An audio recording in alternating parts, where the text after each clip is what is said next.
Welcome back to another episode of Growth Marketers Podcast. I'm Samuel Timothy. And I'm Taylor Rowe. Today's episode, we talked about a topic that's hits pretty close to home for us because we work with a lot of manufacturing companies and companies that sell into manufacturing companies and very technical audiences, right? So we talked about some tactical items and tips that you can use as a marketer to get in front of your audience. If your audience is, let's say, engineers or even architects or anything that's a little more technical by nature, where sometimes the idea is, hey, you can't market to this audience. They're not going to be affected by marketing because they're engineers, right? They're not on social media. They're not here. They're not there. So we kind of talk about some of those myths and ways that we can overcome that as marketers if you're trying to get in front of that audience. So hopefully you enjoy the episode. If you do, please give us a like, subscribe, share the podcast with a friend or a colleague. And as always, enjoy.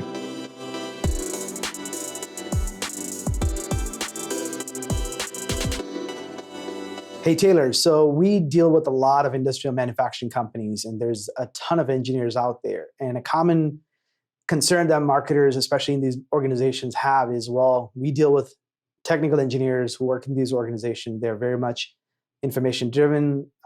They're engineers by profession. So the way they go about looking for information is drastically different than how you would expect others to find their information. So this is a common objection we hear and also a concern that marketers have. So knowing the audience of our manufacturing clients, what practical advice do we have in helping these organizations do a better job of marketing to these engineers? What are some pitfalls that we see and what can they do different or better to market to them? Right. Yeah, absolutely. Like you said, it's something we come across all the time. We work with a ton of manufacturing companies and companies that sell into manufacturing companies. And so this is always a concern. And I think you have to first understand who that persona is, right? All of those things that you just described of, why people say like it's hard to market to this audience because of X, Y, and Z. Those are the characteristics that you have to understand in order to effectively market to them. So that should be more of your fuel and your firepower than excuses of why you can't market to them, right?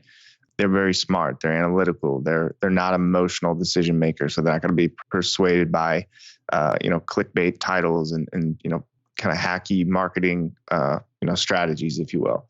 They're very process driven. They're very literal and logical, right? So understanding that should be the basis of your marketing, right? When any marketing campaign, you start with the persona. So I want to give you 3 tips that we use all the time for marketing to a more technical audience of an engineer. So the first tip would be to focus on education throughout the entire funnel. So what I mean by that is a lot of companies just focus on, especially online, on more performance-based marketing. So, bottom of the funnel, SEO, search engine optimization, PPC ads.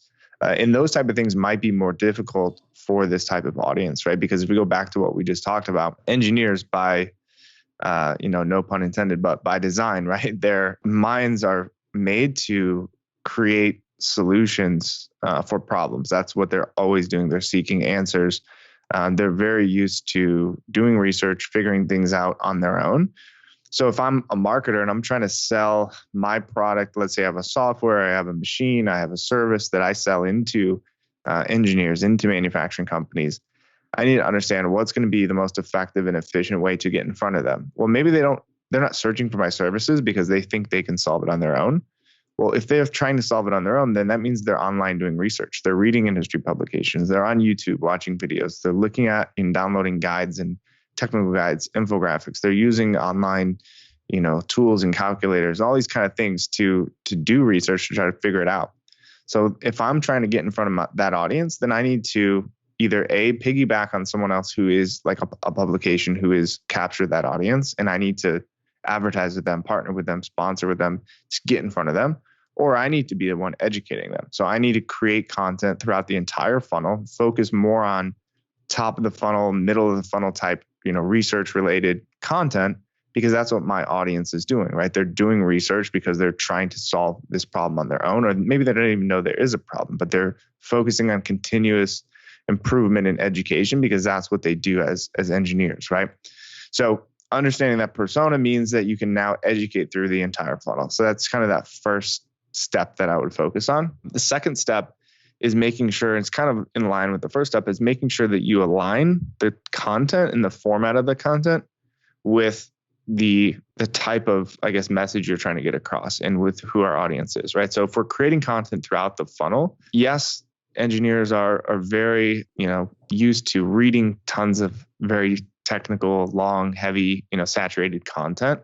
And that's great. But sometimes there's better ways to articulate that, right? So I talked about videos. I think video content is a great way to educate at the top of the funnel or middle of the funnel when you're trying to express something, especially if you're, we're talking about engineering or manufacturing rather. If there's a physical product that's being created, or there's a physical difference in production, lead time, outcome, precision, anything like that, showing something visual is much more powerful than just writing about, this is going to increase, accuracy by or consistency by X number percent, right? Like showing that actual visual, I think is more powerful. So looking at imagery, videos, infographics, arts, those type of things, focusing on the proper content. So don't just write, blog posts, right? You can't, in this space to this audience, you can't focus on, that traditional content marketing where a marketer is going to sit down and write a blog and there's going to be a lot of opinion-based information in there. We can't be too vague with it. We can't make any bold, unsubstantiated claims about our services.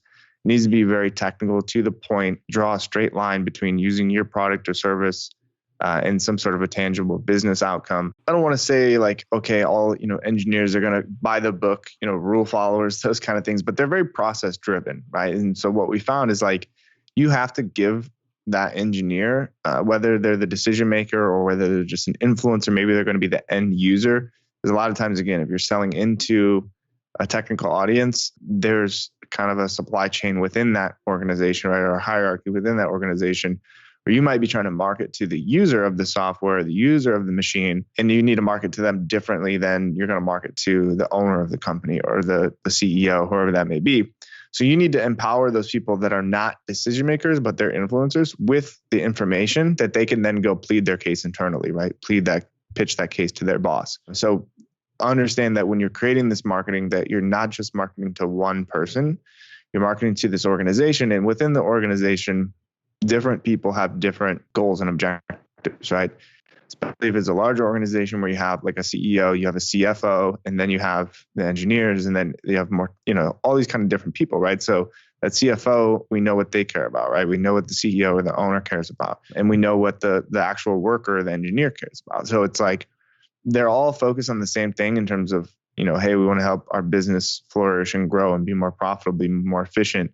But with a little bit of a different twist for each one of those, right? Obviously, CFO is just really focused on the numbers. So those are the kind of things that you have to understand. And again, it goes back to understanding who these people are. So those same things, like I said before, is same characteristics where you might say, wow, it's too difficult to market to this audience because they're not emotional, they're logical, they're too process driven, they don't, stray from the path and all these kind of things, right? They're not online. They don't go to Google and search for, X type of software or X type of machine because they think they can figure it out themselves. Use those to your advantage. Be the one that educate them throughout the entire funnel. Create multiple different formats of content and create tools, create resources so that you can be that go-to guide, position yourself as a thought leader, and that they see you as a valuable asset, right? If they see your company as, hey, these guys provide a ton of value, even if it's for free up until the point where they're ready to pay you, they're still going to already know that those interactions they've had with you in the past have been valuable. And then third is just understanding, again, that decision-making process and making sure that we're creating not only content throughout the entire funnel, but content throughout the entire funnel for each of our personas that we're trying to market to and try to sell to.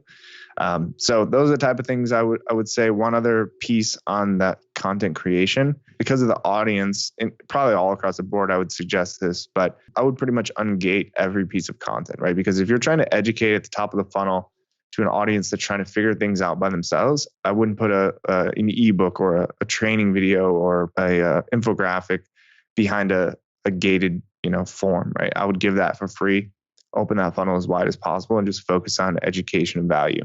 So basically, what I was thinking is, obviously, in theory, I'm pretty sure most people would understand what you're describing.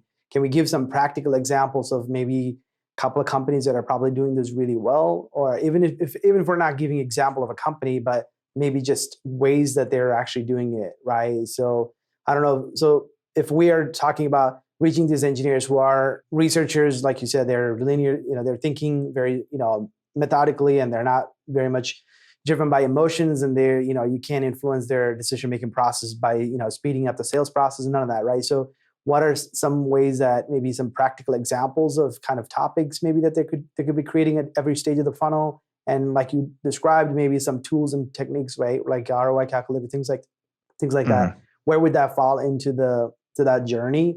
And then ultimately, how do you empower them to influence the rest of the buyers in that same organization, so they can go around, make a case for why they should buy that software, use that provider for whatever the service or product that they want to buy? Yeah. I think it's unique for each. Like, there's no blanket statements like, hey, you just have to do, create this type of content. But I would say back to the idea of first understanding the persona. So whatever you're trying to sell, right? There's this idea or methodology of, it's called like jobs to be done. I think you need to really understand the person you're trying to sell to. What is the job that they're trying to do? What do they do on a daily basis? What are they responsible for in terms of the business outcome? And then you start with that and understand, okay, what questions do they need to ask, or what topics and concepts do they need to fully understand in order to be able to effectively do their job? That's the type of content we need to start looking at, right? So if we look at an engineer, right, there's different types of engineers, but let's just say, this is why I said it's kind of difficult to give an example, but let's just focus on one thing. So let's say there's an engineer, they're trying to create a new product, right? It was like, you got to understand within this product that they're brought into, maybe somebody else had this idea and now the engineer has to make it happen, right? So now they're trying to create a solution out of nothing. They need to understand all the variables. That's like the first thing that they're going to look at. So if they're creating a new product, it's like, well, what are the requirements of the end result? What materials are going to be made of? Are there requirements? Like, if I'm selling into medical space or aerospace or, food and beverage or whatever it is, like they all have different specifications, the requirements for quality and all these kind of things. So understanding all those variables, I would start there and create tons of content around that. I'd create guides for each of those, like industry guides, those kind of things that would make available so that when they're doing research, they're creating a new product for, medical device, something along those lines, like they fully understand all those variables and all those questions that need to be asked. Same thing with like materials, right? They're making this out of plastic. They're making this out of metal. They're making this out of like they're making it out of metal or some sort of, steel, whatever that may be, is like, then what do we have to look at? Do we have to consider corrosion as an issue? If so, like what kind of, finishing or polish do we need to have on this, product? So all those variables, all those questions, like I said, that they're trying to consider, create tons of content around that. I talked about before is like creating visual content. So if you're worried about something like corrosion, okay, well, let me see the difference in, 1 year, 5 years, 10 years, whatever that would be on this piece, because they're going to then consider about longevity, right? If that product is meant to last a long time. If it's not, create content around that. So like, you don't even have to focus on giving them the answer. You have to give them all the possible scenarios and variables. Like, hey, here's what you have to consider if you have to have a product that lasts a long time. If it doesn't matter about lasting a long time and you're just concerned about price, here's a better option, right? It could be anything, small parts, big parts. You're building a building. We've had clients that create content around advantages and disadvantages of steel structures versus, timber and wood structures, right? Same thing you have to look at: environmental factors, cost, design and aesthetics. I mean, all these sorts of things, creating tons of content around this very early on in the decision-making process, when basically we're building out these spec sheets, right? If you're an engineer, you're kind of developing this product, this process, this design map for whatever project that you have to think of every variable and put in, okay, here's the part that we're going to use for this. Here's the piece that we're going to use for this. Here's how, like all of those kind of things. So if I'm a marketer and I'm trying to get myself on that spec sheet, say, hey, you need to use this software. You need to use this material. You need to use whatever. I need to be educating them in that process when they're creating that. And the more value that you can provide, the more you can answer their questions, or at least illuminate, right? It's all about kind of showing those illumination questions. Like, well, I didn't think about that, right? That's a good point. The more type of content you can create like that, the the more you're going to stay in front of your audience, which as marketers, that's really our goal, right? Is can we capture the attention of our audience? So basically what we talked about is, knowing that our engineers, the way they think and the way they operate, right? Knowing that and getting into their mind and asking the kind of questions they're asking themselves while they're trying to solve a problem in their business, right? Understanding those and then answering those questions in different formats, like you said, the visuals, written, any sort of resources that you can make available. All of those are important things as marketers need to do to essentially reach those engineering audience that are working in these companies that we're trying to sell into. But also there are some tactical things that they need to do differently, right? And especially when you create the content, you have all these things on our website. Now you can still just ask the same things that people ask, right? Like, hey, request a quote, submit your RFPs, whatever those things. What other practical advice do you have for other marketers, especially when you're trying to bring engineers into your site? Yeah. So, I mean, that's a great point. So now we're creating tons of content. We've captured their attention where they're on our website. Like, then how do you take them to the next step? Especially after I just said, hey, ungate all of your content. So now the marketer is going to ask, well, how do I actually get these guys to convert on the website? I think still understanding the messaging and understanding the decision-making process. So I think there's two things that we've seen, and maybe they're kind of contrasting ideas or differences. But with any website, you want to have conversion points for whatever stage of the buyer's journey that they're at, right? So if we're going to have ungated content, then that means the top of the funnel, middle of the funnel. In theory, we don't have conversion point for that. Well, we've done implement on chat, right? Because again, they're seeking solutions. They're looking for most efficient ways. They might not be someone who wants to pick up the phone, call, and talk to a salesperson. They might be a turnoff for them, right? They know if they submit a form or they download an ebook, they're going to be stuck in a sales cycle. The salesperson that might not really know the answer to their question, just trying to sell them something, is going to call them, put them in a sequence, email them. So a live chat with, the call to action of, speak to the sales engineer or something like that, rather than speak with a salesperson or chat with a, robot or something like that.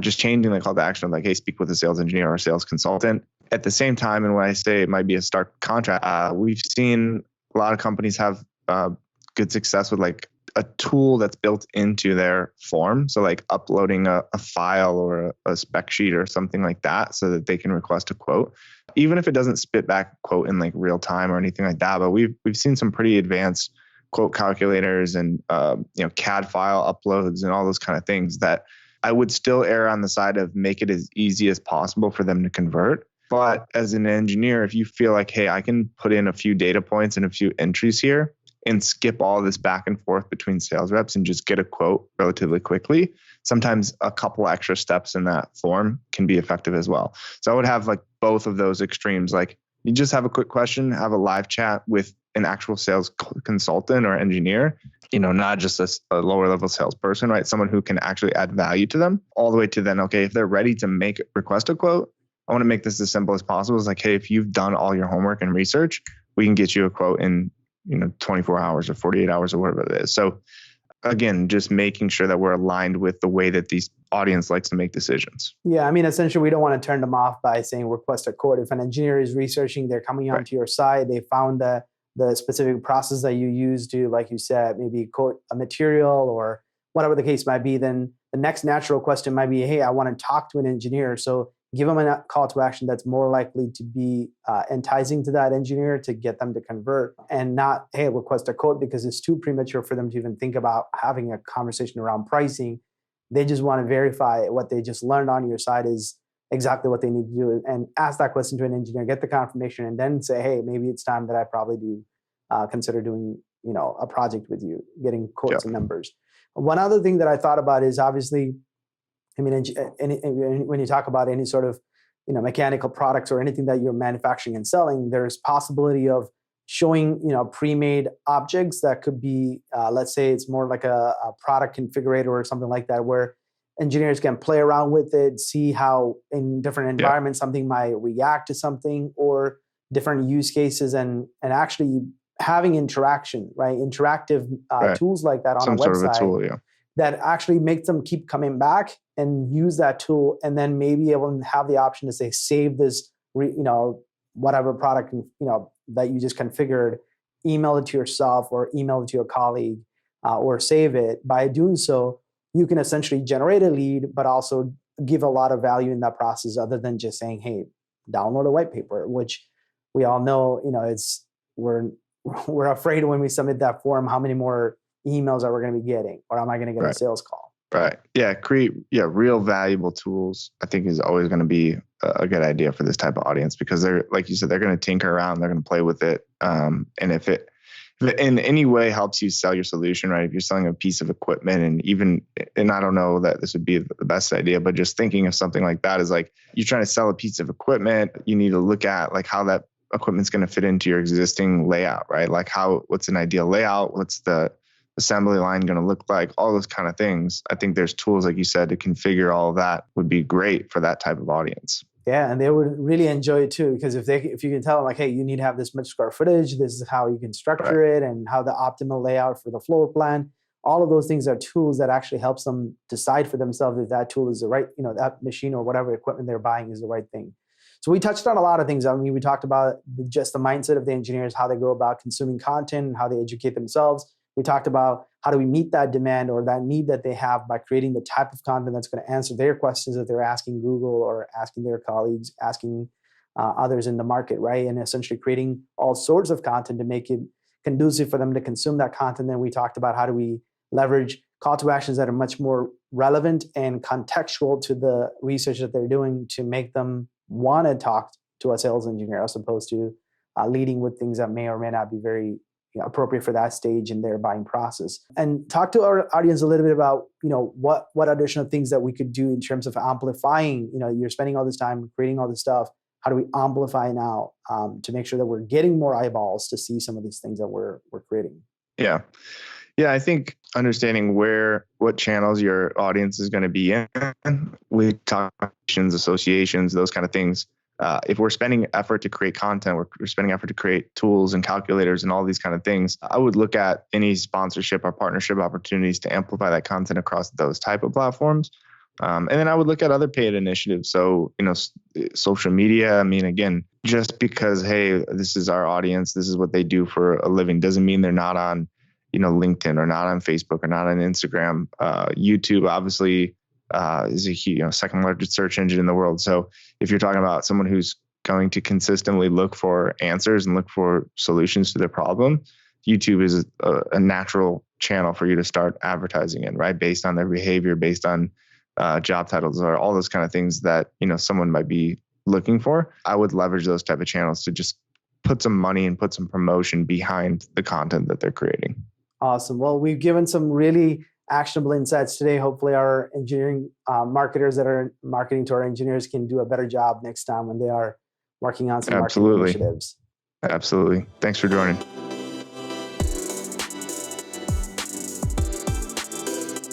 Growth Marketers is brought to you by OneIMS, helping you reach new heights through integrated marketing. One world, one web, OneIMS.